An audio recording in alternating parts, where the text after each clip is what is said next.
یا رسول اللہ رب اشرح لی وصدری یسر لی امری واحلل عقدۃ من لسانی یفقہوا قولی۔ سیدہ جی کی طبیعت کچھ ٹھیک نہیں ہے تو انہوں نے مجھے کہا کہ آپ بیان کچھ کرتے ہیں۔ میں سورہ آیت الکرسی بھی آپ کو بیان دیتی ہوں۔ آیت الکرسی آپ سب پڑھتے ہو نماز فرض کے بعد تو ضرور پڑھنا ہے۔ حدیث پاک ہے کہ جو ہر نماز کے بعد آیت الکرسی پڑھتا ہے بس موت اس کے رکاوٹ ہے، دنیا سے پردہ کرتے ساتھ ہی وہ جنت میں داخل ہو جائے گا۔ تو آیت الکرسی کی بہت فضیلت ہے، بہت فضیلت ہے، تو اس پہ تھوڑا سا آج میں بیان کروں گی۔ اب جیسے اب شروع سے ہی آپ پڑھتے ہیں اللہ لا الہ، اللہ کیا؟ اللہ کا ذاتی نام ہے، اللہ کا ذاتی نام اللہ ہے۔ اب ذکر توحید اور ذکر نبوت اکٹھے لازم و ملزوم ہے۔ ذکر توحید آپ کریں اور ذکر نبوت نہ ہو تو وہ مکمل بات نہیں ہوتی۔ پورا قرآن اللہ تعالیٰ کی عطا ہے اور وہ قلب مصطفیٰ پہ اترا، یعنی کہ قرآن پاک ہمیں نبی پاک صلی اللہ علیہ وسلم سنا رہے ہیں، وہ قرآن اللہ تعالیٰ کا کلام ہے۔ تو نبوت اور ذکر توحید اور ذکر نبوت دونوں ہی لازم و ملزوم ہیں۔ اب اس آیت الکرسی میں سب سے پہلا جو ہے اللہ کا ذاتی نام ہے، اس کے علاوہ اللہ کے صفاتی نام بھی ہیں، جیسے رزاق و سمیع و کلیم، بصیر، یہ سب اللہ تعالیٰ، یا ودود ہو، بہت سارے، یا شکور ہو، یا صبور ہو، یا ذوالجلال والاکرام، یا حی یا قیوم، یہ سب اللہ تعالیٰ کے صفاتی نام ہے۔ تو یہ اللہ تعالیٰ کا ذاتی نام ہے اللہ، لا الہ، نہیں ہے کوئی معبود۔ اللہ تعالیٰ فرماتے ہیں میرے سوا کوئی معبود نہیں، صرف میری ہی عبادت کرنی، اللہ ہی سچا معبود ہے، باقی سب جھوٹے معبود ہیں، جو بت پرستی کی جاتی ہے، جو سورج کی پوجا کی جاتی ہے، جو آگ کی پوجا کی جاتی ہے، وہ سب جھوٹے ہیں۔ صرف اللہ وحدہ لا شریک ہی ہمارا معبود ہے۔ اللہ لا الہ، اللہ تعالیٰ ہمارا معبود ہے، اس کے علاوہ کوئی معبود نہیں، اللہ ہوا، مگر وہی، صرف اللہ ہی ہمارا معبود ہے۔ تو اسماء الحسنی سے ہمیں پتہ چلتا ہے کہ اللہ تعالیٰ کے بہت سے نام ہیں، لیکن اللہ کا ذاتی نام اللہ ہے، اسی کی عبادت کرنی ہے، وہی ہمارا معبود ہے، باقی سب جھوٹے معبود ہیں، ان کی عبادت کا کوئی اجر نہیں، کوئی ثواب نہیں، وہ سب کفر ہے، وہ سب شرک ہے۔ تو اللہ تعالیٰ فرماتے ہیں کہ ہر بندے کو میرے سامنے عاجزی، میرے سامنے عجز و نیاز کرنا ہے، میرے سامنے ہی عاجزی سے سر جھکانا ہے، کسی اور کے سامنے نہیں سر جھکانا، ورنہ وہ کفر ہوگا، وہ شرک ہوگا، ٹھیک ہے۔ تو اللہ تعالیٰ قرآن پاک میں فرماتے ہیں کہ علم توحید کا بیان ہے، احکامات ہیں قرآن پاک میں، علم قصص ہے، بہت سے انبیاء کے قصے بیان کیے گئے۔ یہ سب بیان کرنے کا مقصد یہ ہے کہ قاری قرآن اکتا نہ جائے ایک ہی مضمون سے، مختلف مضامین بیان کرنے سے۔ آپ سورہ یوسف میں کتنا پیارا واقعہ ہے، سورہ القصص میں قصے ہیں نبیوں کے، تو اس طرح بیان کرنے کا مقصد یہ ہے کہ ایک قاری جو ہے مختلف اینگل سے جب سنے گا، پڑھے گا، تو اس کی طبیعت جو ہوگی، اس کا رجحان قرآن پاک کی طرف دل لگے گا اس کا۔ اب دوسری بات یہ کہ اللہ تعالیٰ فرماتے ہیں کہ مجھے کو سجدہ کرنا ہے۔ سجدہ تعظیمی عبادت نہیں ہے، کوئی تعظیم سے سجدہ کرتا ہے وہ اس کی تعظیم ہے، لیکن تعظیم سجدہ بھی شریعت میں منع کر دیا گیا۔ آپ صلی اللہ علیہ وسلم فرماتے ہیں کہ اگر سجدہ کرنا ہوتا ہے کسی انسان کو تو میں ایک خامد کے لیے ایک عورت کو حکم دیتا کہ اپنے خامد کو سجدہ کرے، لیکن اس کی بھی اجازت نہیں دی تاکہ تھوڑی سی بھی مماثلت نہ ہو جائے، صرف اللہ وحدہ لا شریک کو ہی سجدہ کرنا۔ اب ہم صبح کی نماز پڑھتے ہیں، جو قضا کا ٹائم ہو جاتا ہے، اس کے بعد 15-20 منٹ کے بعد اشراق پڑھتے ہیں، اس ڈیوریشن میں 15-20 منٹ میں نماز نہیں پڑھتے، سجدہ نہیں کرتے، اس لیے کہ جو سورج کی پوجا کرنے والے ہوتے ہیں وہ اس وقت سجدہ کر رہے ہوتے ہیں، تاکہ ہماری ان سے ڈسٹنکشن رہے کہ ہم مسلمان ہیں، ہم صرف اللہ کو سجدہ کرتے ہیں۔ جبکہ سورج نکل آتا ہے تھوڑا سا 20 منٹ سورج نکلنے کے بعد پھر ہم اشراق پڑھتے ہیں یا دوسرے نوافل جو بھی آپ نے پڑھنے تو اس وقت پڑھتے ہیں۔ تو اللہ تعالیٰ فرماتے ہیں صرف مجھے کو ہی سجدہ کرنا ہے، رب سمجھ کر سجدہ کرنا۔ یہ سجدہ کیا ہوگا؟ تعبدی ہوگا، کہ عبادت کی نیت سے آپ سجدہ کرو گے، ٹھیک ہے۔ مشرکین جو تھے وہ سورج کو، گنگا جمنا کو، بتوں کو، مختلف چیزوں کو، آگ کی پوجا کرتے تھے، تو جو مسلمان ہے وہ ایسا نہیں کرتا۔ تو آیت کا یہ آیت الکرسی قرآن پاک کی سب سے خوبصورت آیت ہے، سورہ بقرہ میں موجود ہے اور سب سے لمبی آیت ہے، بہت فضیلت والی آیت ہے۔ پھر اس کے بعد ہے اللہ الحی القیوم، اللہ تعالیٰ زندہ ہے اور قائم ہے، زندہ ہے اور زندہ رکھنے والا ہے، خود بھی زندہ ہے، دوسروں کو بھی زندہ رکھنے والا ہے، قیوم ہے، ٹھیک ہے۔ سورہ اخلاص میں آپ پڑھتے ہیں قل هو اللہ احد، اللہ ایک ہے، آپ فرمائیے قل، آپ فرمائیے حبیب مکرم، اللہ تعالیٰ فرما رہے ہیں نبی مکرم صلی اللہ علیہ وسلم سے، آپ فرمائیے قل هو اللہ احد اللہ صمد، لم یلد ولم یولد، نہ اس نے کسی کو پیدا کیا نہ وہ کسی سے پیدا کیا گیا، تو اللہ وحدہ لا شریک ہے، اسی کی ہی عبادت کرنی ہے، حی القیوم ہے۔ سورہ رحمان میں آتا ہے کل من علیہا فان، سب کو فنا ہے، کل من علیہا فان ویبقی وجہ ربک ذو الجلال والاکرام، اور صرف تیرے رب کی ذات ہی باقی رہنے والی ہے، یبقی باقی رہنے والی ہے، رب ذو الجلال کی شان ہے یہ، تو وہ حی القیوم ہے، اس لیے وہ باقی رہنے والی ذات ہے، باقی سب کو فنا ہے، ہر ایک چیز کو فنا ہے۔ پھر اللہ تعالیٰ فرماتے ہیں نیکسٹ حصہ ہے لا تأخذہ سنۃ ولا نوم، اللہ تعالیٰ کو لا تأخذ نہیں پکڑتی، اس کو نہیں اس کو آتی سنۃ ولا نوم، نہ اسے اونگ آتی ہے، اونگ یہ ہوتی ہے کہ تھوڑی سی آپ جیسے اونگ رہے ہیں، پوری نیند نہیں ہے یہ، تو وہ سنۃ ہے، اونگ وہ ہو گئی، اب یہ جب پوری آپ کو غفلت ہو گئی وہ نیند ہو گئی، نوم۔ اللہ تعالیٰ فرماتے ہیں کہ مجھے نہ اونگ آتی ہے نہ مجھے نیند آتی ہے، لہو ما فی السماوات، اسی کے لیے لہو اللہ کے لیے ہے، ما فی السماوات جو کچھ آسمانوں میں ہے، وما فی الارض اور جو کچھ زمین میں ہے، ٹھیک ہے، زمین بھی ساتھ ہے آسمان بھی ساتھ ہے۔ اب ہم سماوات، اسماء ایک اسماء، سماوات اب پلورل ٹرم لیتے ہیں کہ بہت سارے سات آسمان ہیں، لیکن زمین کے لیے صرف ایک ہی بولتے ہیں زمین، کیونکہ زمین کی حیت وہی ہے، مٹی ہی ہے، پہلی تہ دوسری تہ ساتوں تہیں مٹی کی ہی ہیں، لیکن جو آسمان ہے ان کے درمیان فاصلے ہیں، اس لیے وہ سات آسمان گنے جا سکتے ہیں۔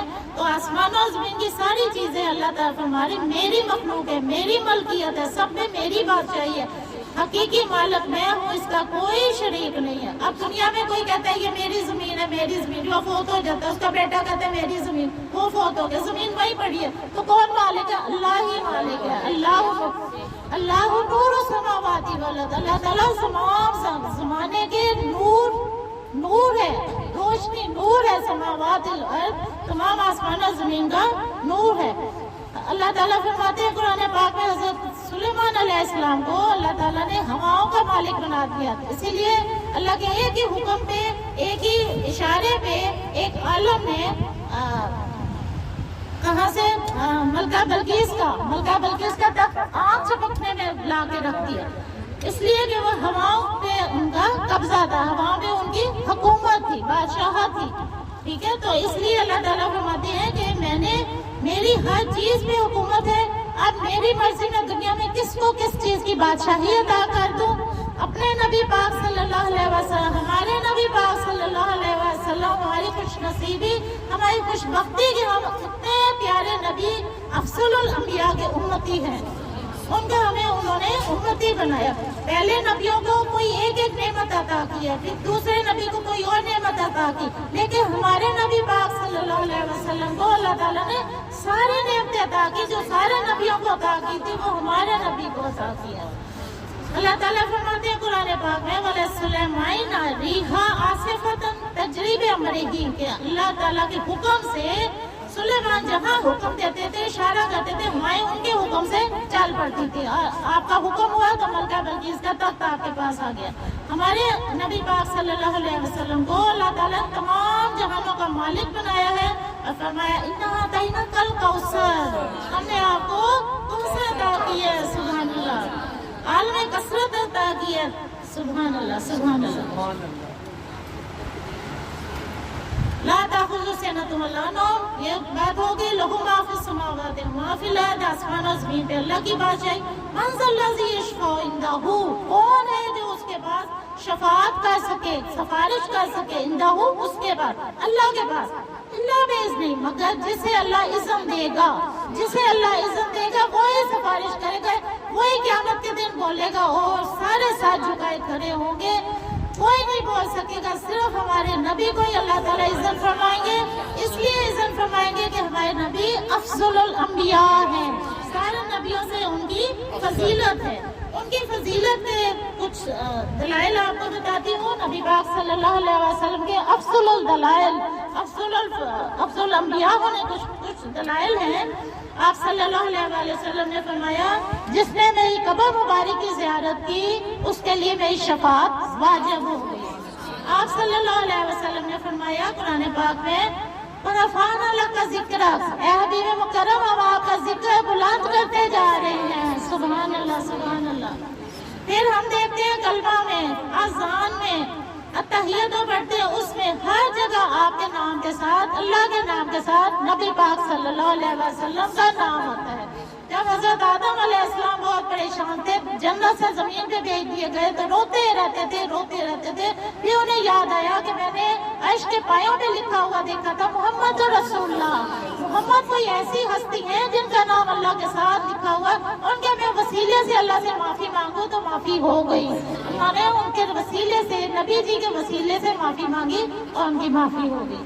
سبحان اللہ، یہ ہمارے نبی جی کی شان ہے کہ اللہ تعالیٰ نے فرمایا کہ حضور کی اطاعت میری اطاعت ہے، کہ جو حضور پاک صلی اللہ علیہ وسلم کی اطاعت کرتا ہے۔ سورہ نساء 80 آیت میں اللہ تعالیٰ فرماتے ہیں من یطیع الرسول فقد اطاع اللہ، جس نے رسول پاک صلی اللہ علیہ وسلم کی اطاعت کی اس نے اللہ کی اطاعت کی۔ سبحان اللہ۔ پھر اللہ تعالیٰ فرماتے ہیں ان الذین انما یبایعون اللہ ید اللہ فوق ایدیہم، سورہ فتح 10 آیت میں بتاتے ہیں اللہ تعالیٰ کہ حضور کے ہاتھ مبارک کو اپنا ہاتھ مبارک بتایا۔ جب حضرت عثمان رضی اللہ تعالیٰ عنہ کو آپ صلی اللہ علیہ وسلم نے پہلی ہجری میں عمرہ کے لیے بھیجا کہ وہاں کے حالات پتہ کر کے آؤ، تو ہم نے عمرہ کرنے کے لیے آنا ہے، کافروں کو بتاؤ کسی جنگ کی نیت سے نہیں آ رہے، تلواریں ہماری یہاں میں، ہم صرف عمرہ کرنا چاہتے ہیں، لیکن لیٹ ہو گئے عثمان علیہ السلام، تو یہ افواہ پھیل گئی کہ حضرت عثمان رضی اللہ تعالیٰ عنہ شہید کر دیے گئے۔ تو سارے صحابہ کرام نے کہا کہ ہم عثمان رضی اللہ تعالیٰ عنہ کے خون کا بدلہ لیں گے۔ سب آتے تھے آپ کے ہاتھ پہ بیعت کرتے تھے، آخر پہ آپ نے فرمایا یہ میرا ہاتھ ہے، یہ عثمان کا ہاتھ ہے۔ تو اللہ کے ہاتھ پہ یہ بیعت جو تھی، اللہ کے ہاتھ پہ بیعت کی گئی، تو اس کو ید اللہ اس لیے بولا جاتا ہے۔ تو اللہ تعالیٰ نے آپ کے ہاتھ کو اپنا ہاتھ فرمایا اور عزت عطا فرمائی۔ للہ العزت وللرسول، تمام عزتیں اللہ اس کے رسول کے لیے ہے۔ سورہ منافقون میں اللہ تعالیٰ فرماتے ہیں، پھر فرمایا کہ سارا عالم رب کی رضا چاہتا ہے، ہم سب چاہتے ہیں اللہ ہم سے راضی ہو جائے، اللہ ہم سے راضی ہو جائے، ہر بندہ، ہر عالم، ہر شخص یہ چاہتا ہے کہ اللہ ہم سے راضی ہو جائے، اور اللہ حضور کی رضا چاہتے ہیں۔ سبحان اللہ۔ سورہ بقرہ میں آپ پڑھتے ہیں آپ صلی اللہ علیہ وسلم کو بڑی چاہت تھی کہ خانہ کعبہ میرا قبلہ بنے، پہلے بیت المقدس کی طرف منہ کر کے نمازیں پڑھتے تھے، ہر وقت اللہ سے آرزو کرتے تھے، آسمان کی طرف ہاتھ اٹھا کے دعا فرماتے تھے۔ اللہ تعالیٰ فرمایا قد نری تقلبک وجہک فی السماء، ہم دیکھ رہے ہیں آپ کے چہرہ مبارک کا آسمان کی طرف اٹھنا، فلنولینک قبلۃ ترضاها، بس اپنا چہرہ مبارک پھیر لیجیے اپنے پسند کے قبلے کی طرف۔ اور پھر مسجد قبلہ بین ہے مدینہ پاک میں، دو قبلے دونوں سامنے بنائے بھی ہوئے، نشان بنائے ہوئے کہ اس طرح پہلے بیت المقدس کی طرف نماز پڑھ رہے تھے، ظہر کی نماز پڑھ رہے تھے، صحابہ کرام سارے پیچھے تھے، یہ آیت نازل ہوئی، آپ صلی اللہ علیہ وسلم وہاں سے قبلہ کی طرف، خانہ کعبہ کی طرف منہ پھیرا، سارے صحابیوں نے بھی اس طرح منہ پھیر لیا کہ اللہ تعالیٰ کو آپ کی رضا منظور تھی کہ آپ صلی اللہ علیہ وسلم چاہتے ہیں کہ خانہ کعبہ ہمارا قبلہ ہو، جو میرے جد امجد نے بنایا، حضرت ابراہیم اور اسماعیل علیہ السلام نے بنایا، اللہ تعالیٰ وہ بنا لے۔ اللہ تعالیٰ فرما دیا، حکم دے دیا فَلَنُوَلِّيَنَّكَ قِبْلَةً تَرْضَاهَا، اے حبیب مکرم اپنا چہرہ مبارک کو اپنے پسند کے قبلے کی طرف پھیر لیجیے۔ تو سب نے اس طرف چہرہ پھیر لیا۔ تو یہ ہمیں فضیلت ملتی ہے کہ نبی پاک صلی اللہ علیہ وسلم کی کتنی فضیلت ہے، افضل الانبیاء ہیں ہمارے۔ پھر سورہ الضحیٰ میں اللہ تعالیٰ فرماتے ہیں وَلَسَوْفَ يُؤْتِيكَ رَبُّكَ فَتَرْضَىٰ، اللہ تعالیٰ آپ کو اتنا نوازے گا کہ اے حبیب آپ راضی ہو جائیں گے۔ سبحان اللہ، سبحان اللہ کہ اللہ تعالیٰ کو اپنے نبی جی کی رضا بہت مقبول ہے، بہت پسند ہے۔ پھر ہمارے نبی جی شفاعت کریں گے، شفاعت عظمیٰ، شفاعت کبریٰ آپ ہی کے ہاتھ پہ ہوگی۔ آپ صلی اللہ علیہ وسلم کے علاوہ باقی انبیاء، اولیاء اللہ، شہید، علماء، حافظ قرآن، مشائخ، حجر اسود، خانہ کعبہ، ماہ رمضان کے روزے، نابالغ بچے جو ہمارے فوت ہو جاتے وہ بھی سب شفاعت کریں گے، لیکن سب سے بڑی شفاعت عظمیٰ آپ صلی اللہ علیہ وسلم کی ہوگی، شفاعت کبریٰ آپ کی ہوگی۔ شفاعت کا دروازہ آپ ہی کھولیں گے۔ قیامت کے دن جب حضرت عمر رضی اللہ تعالیٰ عنہ حضرت حجر اسود کو بوسہ دیتے ہیں، ساتھ ہی فرماتے ہیں اے پتھر، حجر اسود تو پتھر ہے لیکن میں تمہیں اس لیے چومتا ہوں کہ میرے نبی نے اس کو چوما ہے۔ حضرت مولا علی نے جب دیکھا یہ بات سنی تو فرمایا قیامت کے دن اس حجر اسود کی آنکھیں بھی ہوں گی اور اس کا منہ بھی ہوگا، اور اس کا بوسہ دینے والوں کے بارے میں یہ بتائے گا کہ کس کس نے مجھے بوسہ دیا ہے، اور وہ شفاعت کرے گا۔ حاجیوں کی شفاعت جس طرح یہ حجر اسود بھی کرے گا، جبکہ قیامت کے دن جب سب نفسا نفسی کا عالم ہوگا، سب نفسا نفسی کے عالم میں ہوں گے، تو ہمارے نبی مکرم صلی اللہ علیہ وسلم لوال ہم لے کے ہماری شفاعت کریں گے، سجدے میں جائیں گے، اللہ تعالیٰ سے فریاد کریں گے کہ میری امت کو رب حبلی امتی، رب حبلی امتی، رب حبلی امتی، انشاءاللہ۔ شفیع المذنبین، ہم گناہگاروں کے لیے شفاعت کی جاتی ہے۔ شفاعت آپ صلی اللہ علیہ وسلم جو فرمائیں گے، تین قسم کی شفاعت ہے۔ ایک تو بلندی درجات کے لیے، انبیاء، اولیاء اللہ جو سب بخشے ہوئے ہیں، سارے نیک لوگ ہیں جو بخشے ہوئے، ان کی شفاعت ان کے درجات کی بلندی کرے گی، یعنی ان کی درجات، وہ ہیں جنتی، ان کے درجات کی بلندی کے لیے ان کی شفاعت۔ اور کچھ شفاعت ہم جیسے گناہگاروں کے لیے معافی ہے، سیئات کے لیے ہمارے گناہ ہو گئے، خطائیں ہو گئی، ہمارے خطاؤں کی معافی کے لیے شفاعت آپ صلی اللہ علیہ وسلم فرمائیں گے۔ اور میدان حشر میں نجات ڈالنے کے لیے بھی، کافروں کے لیے بھی آپ شفاعت فرمائیں گے۔ سبحان اللہ، سبحان اللہ۔ تو یہ ہمارے نبی پاک صلی اللہ علیہ وسلم افضل الانبیاء ہے۔ اور ان کی فضیلت کیا ہے کہ سارے نبیوں کو نام لے کے پکارا گیا۔ قرآن پاک آپ پڑھتے ہیں حضرت ابراہیم علیہ السلام، نوح علیہ السلام، سارے نبیوں کو، صالح علیہ السلام، سب کو نام لے کے پکارا گیا۔ آپ کو یا ایھا النبی، یا ایھا المزمل، یا ایھا المدثر، ان ناموں سے پکارا گیا۔ سبحان اللہ۔ حضور پاک صلی اللہ علیہ وسلم کو سب سے زیادہ، سب نبیوں سے زیادہ معجزات دیے گئے ہیں۔ قرآن پاک کی 6000 آیتیں اور ہر آیت معجزہ ہے۔ موسیٰ علیہ السلام کو 9 معجزے ملے، اور پہلے پیغمبروں کے سارے معجزات جو تھے وہ قصے بن کے رہ گئے۔ ہم واقعات پڑھتے ہیں، ہمیں علم اس طرح سے ہوتا ہے، لیکن نبی پاک صلی اللہ علیہ وسلم کے معجزات کا مشاہدہ ہم کرتے ہیں۔ قرآن پاک آپ کا معجزہ ہے جو تا قیامت یہ حیات ہے۔ ہر اتنے مومنوں کے دلوں میں قرآن پاک محفوظ ہے، حفاظ قرآن کے اندر۔ تو اللہ تعالیٰ فرماتے ہیں کہ یہ بھی میرے نبی کی، پیارے آقا صلی اللہ علیہ وسلم کی افضل الانبیاء کا ثبوت ہے۔ موسیٰ علیہ السلام نے اللہ تعالیٰ سے فرمایا کہ اللہ میں تجھے دیکھنا چاہتے، اللہ تعالیٰ فرمایا لم ترانی، تو مجھے نہیں دیکھ سکتا، ہاں دیکھنا چاہتے اس پہاڑ کی طرف دیکھو، اگر وہ پہاڑ قائم رہا تو تم مجھے دیکھ سکو گے۔ ایک تجلی اس پہاڑ پہ پڑی، پہاڑ ریزہ ریزہ ہو گیا، اب موسیٰ علیہ السلام بے ہوش ہو کے گر پڑے۔ فرمایا آئندہ نہیں میں ایسا کروں گا، ایسی میں ڈیمانڈ ہی نہیں کروں گا۔ تو جو موسیٰ علیہ السلام نے اللہ تعالیٰ کا دیدار کیا وہ حجاب میں کیا ہے، اور حجاب میں کر کے بھی بے ہوش ہو رہے ہیں۔ اور ہمارے نبی پاک صلی اللہ علیہ وسلم کو اللہ تعالیٰ نے عرش پہ بلا کے بلا حجاب 70,000 پردوں کو ہٹا کے ان سے ملاقات کیا۔ سبحان اللہ، سبحان اللہ۔ اتنے قریب ہوئے جیسے کعبہ پہنچتے ہیں۔ عیسیٰ علیہ السلام کے معجزات میں ہے کہ مردوں کو زندہ کرتے تھے، اور آپ صلی اللہ علیہ وسلم ستون حنانہ جو اس وقت مدینہ پاک میں روضہ مبارک کے پاس ہے، اس کے ساتھ آپ ٹہنی سی تھی، درخت تھا چھوٹا سا، اس کے ساتھ ٹیک لگا کے آپ خطبہ دیا کرتے تھے۔ پھر اسی کے اوپر بنا دیا، ستون حنانہ بنا دیا گیا کہ آپ صلی اللہ علیہ وسلم اس کے ساتھ ٹیک لگا کے خطبہ دینے لگے۔ تو رونے کی ایک دن آواز آئی، آپ صلی اللہ علیہ وسلم، صحابہ کرام سب کہیں گے آواز کہاں سے آ رہی ہے؟ کوئی بچہ بھی نہیں ہے جس کے رونے کی آواز ہو۔ وہ ستون حنانہ کے اندر اس ٹہنی کو دفنا، ٹہنی کیا تھی؟ بے جہاں تھی، لیکن کیا اس کے اندر اس کی آنکھیں تھی، اس کے آنسو آ رہے تھے، اس کا دل تھا، اسے دکھ ہوا کہ آپ کی جدائی ہو گئی ہے۔ آپ صلی اللہ علیہ وسلم نے خوش ٹہنی کو زندہ کیا ہے، اس میں زندگی والی ساری جو خوبیاں ہیں وہ ڈالی ہیں، اس کے اندر ایک دل کی کیفیت ڈالی ہے، اسے رونا آ رہا ہے، اس کی آنکھیں اس کو دی ہے کہ اس کی آنکھوں سے آنسو آ رہے ہیں، آواز دی ہے کہ رونے کی آواز آ رہی ہے۔ تو آپ صلی اللہ علیہ وسلم کا یہ بھی معجزہ تھا، اسی ٹہنی کو ستون کے اندر دفنا دیا گیا، بند کر دیا گیا تو رونے کی آواز بند ہو گئی۔ آج بھی وہ ستون حنانہ مسجد نبوی میں روزہ والی کے پاس ہے۔ سبحان اللہ۔ تو آپ نے خشک لکڑیوں کو جان دی ہے، بے جان کنکریوں کو کلمہ پڑھنا، بے جان کو کیا؟ ابو جہل نے مٹھی میں رکھی ہوتی کچھ کنکریاں، بتائیے میرے ہاتھ میں کیا؟ آپ نے فرمایا یہ خود ہی بتائیں گی۔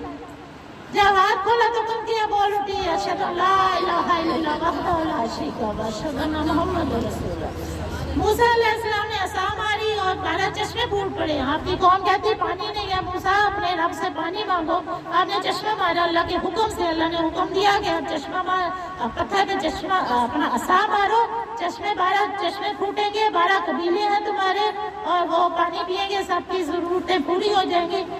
اور ہمارے نبی کی شان کے آپ کی انگلیوں سے چشمے بنے۔ سبحان اللہ۔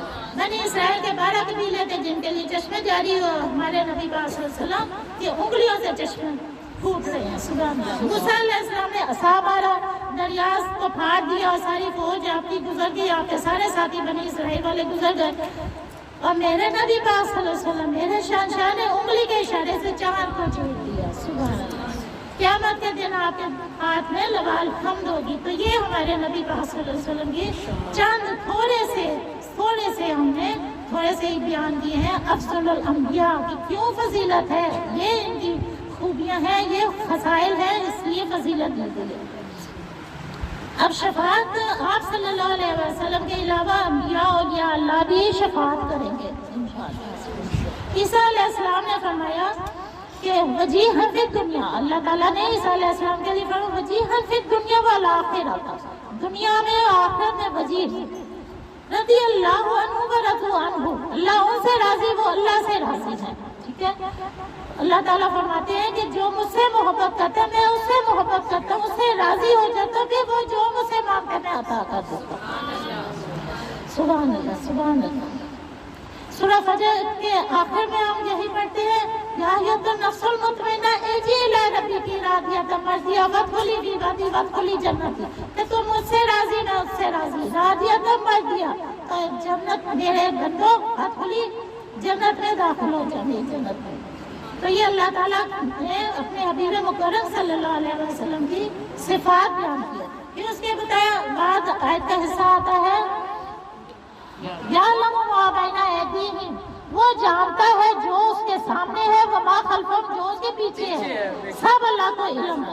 اب ایک چھوٹی سی سلطنت ہوتی ہے، اس کا لیڈر ہے، اس کا وزیر اعظم، جب تک وہ ملک کے حالات نہ جانتا ہو تو وہ کیسے ملک کا نظام قائم رکھے گا؟ تو اللہ تعالیٰ جو زمین و آسمان کا مالک ہے، اسے ہر چیز کی خبر ہے کہ کس کو کیا ضرورت ہے، کون کس وقت مانگ رہا ہے، نہ وہ سویا ہوا ہے نہ وہ اونگ رہا ہے۔ موسیٰ علیہ السلام نے اللہ تعالیٰ سے پوچھا، فرشتوں اللہ تعالیٰ سے پوچھ کے بتاؤ کہ اللہ کیا سوتا ہے؟ اللہ تعالیٰ فرمایا موسیٰ دو شیشیاں پکڑ لو، پانی بھر کے بیٹھ جاؤ۔ تھوڑی دیر بیٹھے ہیں موسیٰ علیہ السلام، انہیں اونگ آ گئی اور شیشیاں ٹوٹ گئی۔ اللہ تعالیٰ فرمایا موسیٰ تم اتنی دیر کے لیے ان کی حفاظت نہیں کر سکے، میں تو ہر وقت صبح شام ہر وقت میں ان کی حفاظت، زمین و آسمان کی حفاظت کرتا ہوں، میرے قبضے میں سب کچھ ہے، نہ مجھے نیند آتی ہے نہ مجھے اونگ آتی ہے۔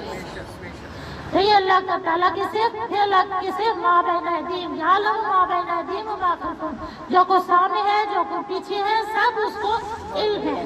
تو اللہ تعالیٰ کی بارگاہ میں سب کچھ اللہ کو سب علم ہے، وہ شفیع بھی ہے مشفوع بھی ہے، دونوں کے حالات جانتا ہے۔ اللہ تعالیٰ شفیع ہے، شفاعت کرنے والا، اپنے نبیوں کے ذریعے لوگوں کے مسائل حل کرنے والا، اور مشفوع جس کی شفاعت کی جائے، جس کے مسائل حل کیے جائیں، اللہ کو سب علم ہے۔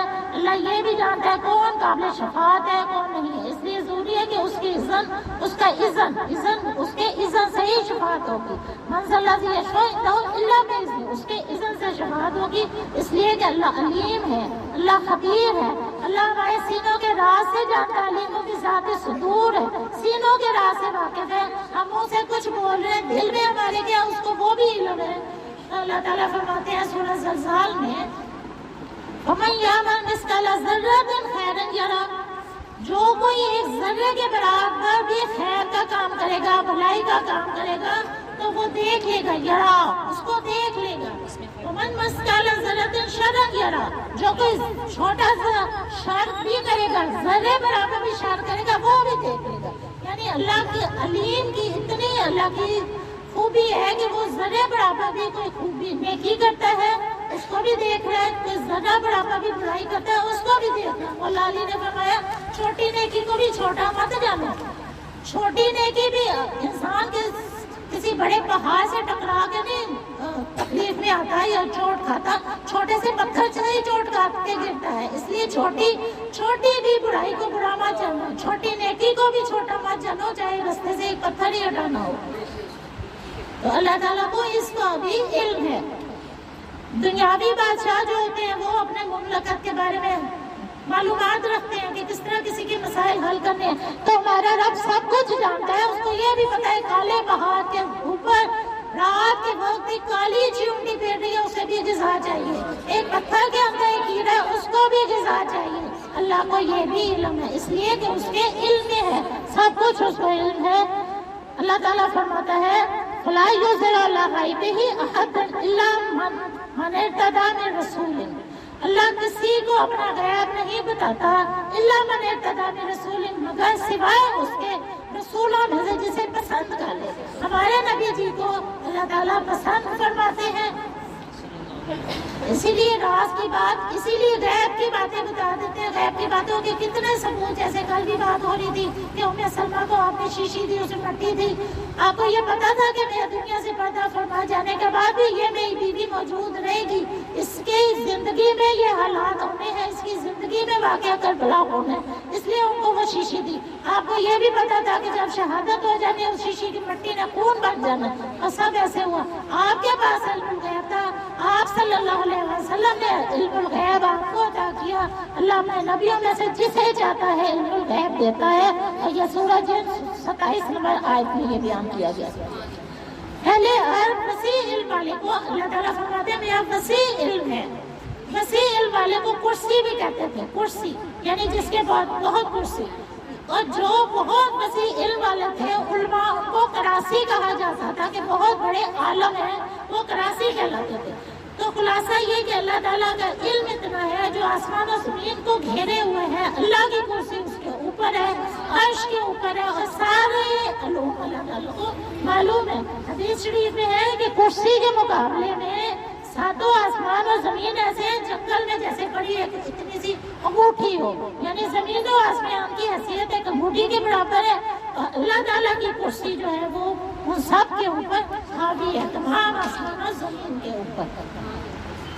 ولا یعود، آیت کا اگلا حصہ ہے ولا یعودہ حفظہما، اللہ کو سب علم ہے۔ پہلے یہ بات ہو گیا واسع کرسی السماوات والارض، اللہ تعالیٰ کی کرسی بہت وسیع ہے، آسمان و زمین کے اوپر وسیع ہے۔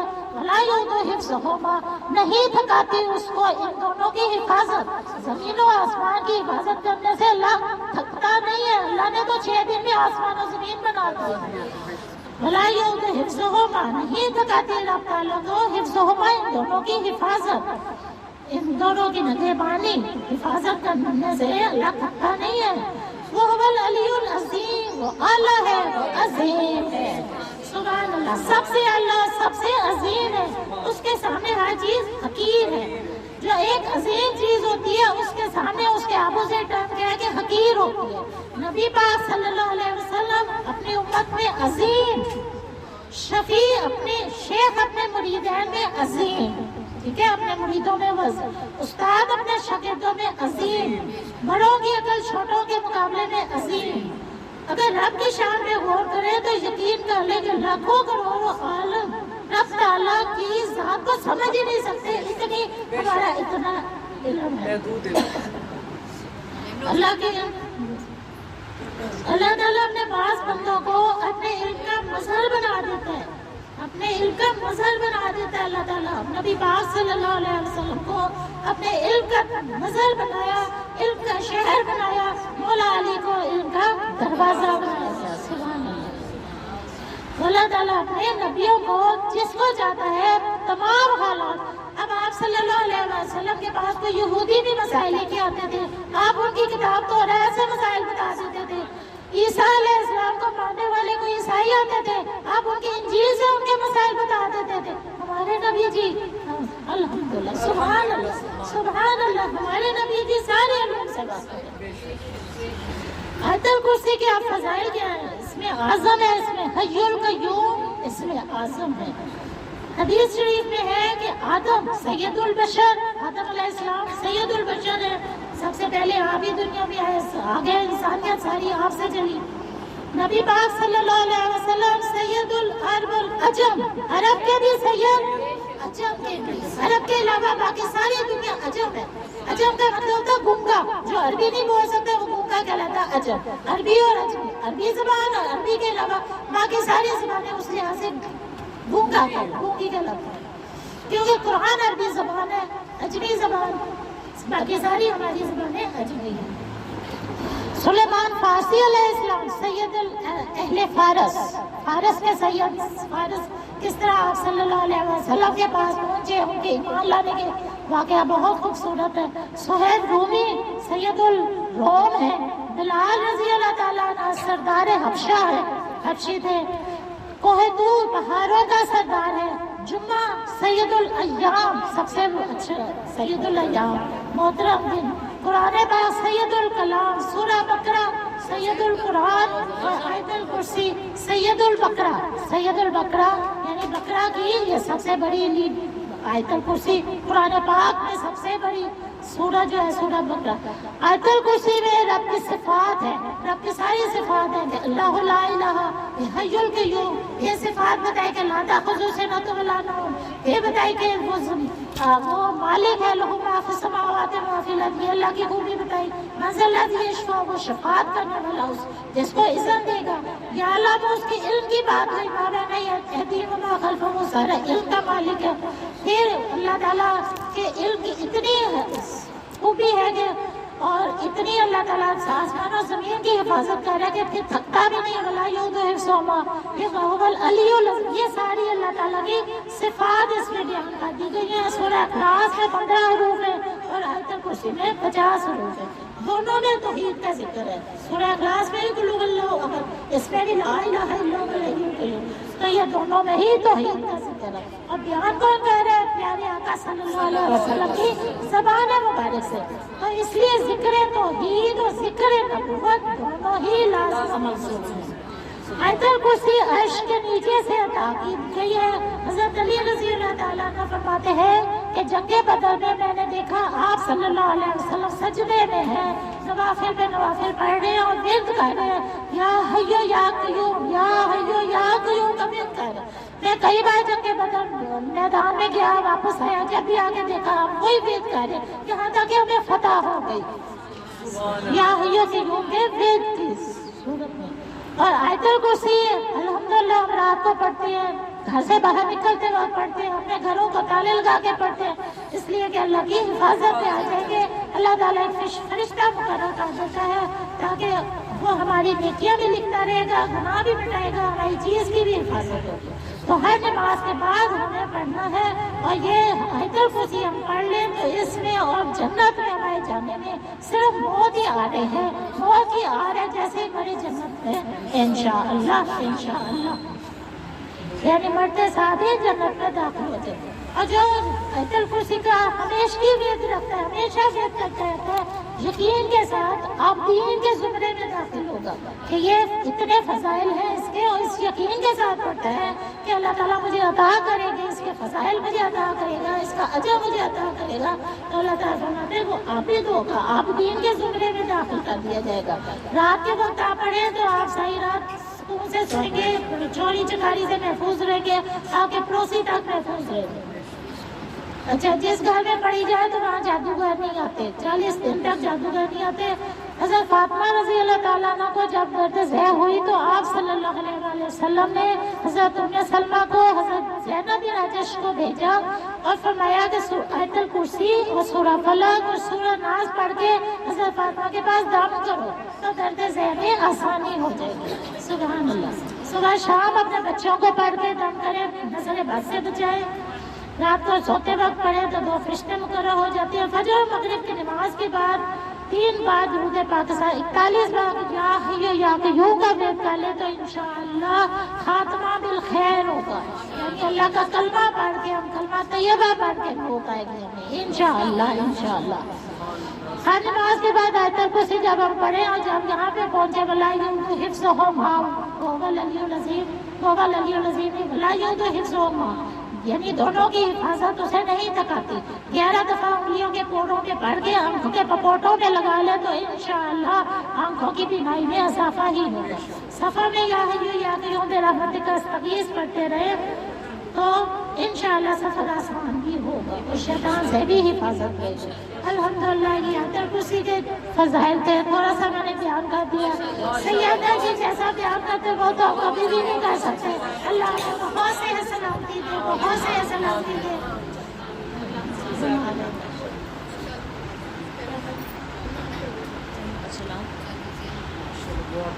روزے کے باوجود آپ کی آواز یہ زندگی اللہ تعالیٰ نے